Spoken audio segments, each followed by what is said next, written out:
Cookie banners under fire. €3,000 fine in Spain for hidden tracking. Imagine clicking reject cookies and still being tracked.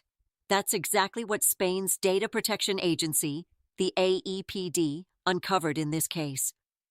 The story starts with a complaint against Ediciones, Católicos y Vida, Pública, a publisher running the news site WEB.1. The claim? Their cookie banner wasn't as clean as advertised. On paper, the company said it only used technical cookies without consent, and that its consent tool, based on the IAB Transparency and Consent Framework, allowed users to accept, reject, or manage cookies freely. But when investigators tested the site, they discovered something different.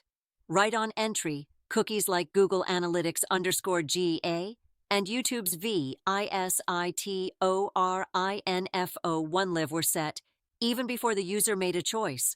Worse, even after revoking consent, those same tracking cookies stayed active.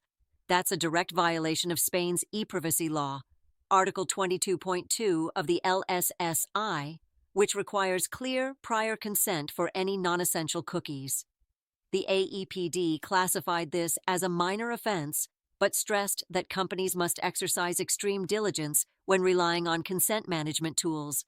The agency proposed a €5,000 fine, but thanks to Spain's rules on early acknowledgement and voluntary payment, the company saw a 40% reduction, paying just €3,000 in the end.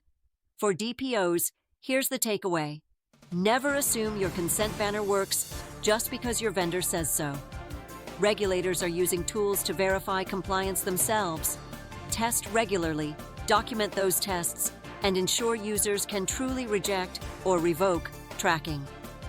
What looks like a minor bug to IT could become a legal breach in the regulator's eyes. If you found this case useful, hit like and subscribe.